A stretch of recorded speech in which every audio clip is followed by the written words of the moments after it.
नबी करीम सल्लल्लाहु अलैहि वसल्लम ने 10 हिजरी में मुसलमानों को हज की दावत दी। ये आपका पहला और आखिरी हज था। इसमें 1 लाख से जायद सहाबा शामिल हुए। आप रवानगी मदीना से मक्का। नबी करीम सल्लल्लाहु अलैहि वसल्लम ने ज़ुल क़ादा के महीने में मदीना से सफ़र का आगाज़ किया। आपने 25 ज़ुल क़ादा को गुस्ल फरमाया, एहराम बांधा और फरमाया, लब्बैक अल्लाहुम्मा लब्बैक, लब्बैक ला शरीक लक लब्बैक। आपके साथ हज़ारों सहाबा ने भी यही तलबिया पढ़ा। मिना, अरफात, मुज़दलिफ़ा, मक्का मुकर्रमा पहुँचकर आप सल्लल्लाहु अलैहि वसल्लम ने मनासिक हज अदा किए।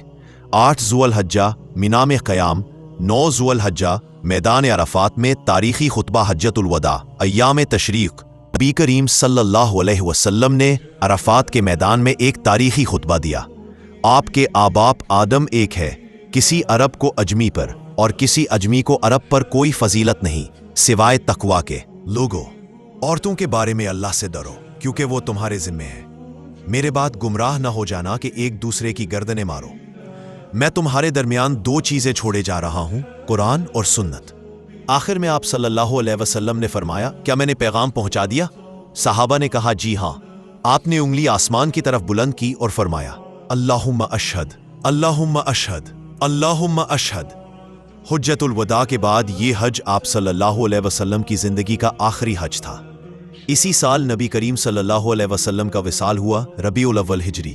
इस हज की अहमियत इस्लाम के मुकम्मल होने की बशारत नाजिल हुई। अल-यौम अकमलतु लकुम दीनकुम व अतममतु अलैकुम निअमती व रदीतु लकुम इस्लाम दीना। सूरतुल माइदा।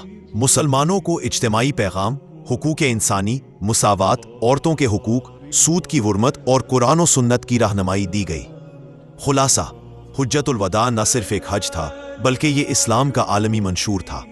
नबी करीम सल्लल्लाहु अलैहि वसल्लम ने अपनी उम्मत को मुकम्मल दीन सिखा दिया और फरमाया, मेरे बाद कोई नबी नहीं और तुम्हारे बाद कोई उम्मत नहीं।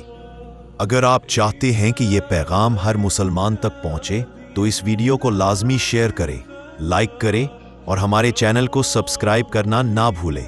अल्लाह हमें इस खुतबे पर अमल करने की तौफीक दे। अस्सलामु अलैकुम व रहमतुल्लाहि व बरकातुहू।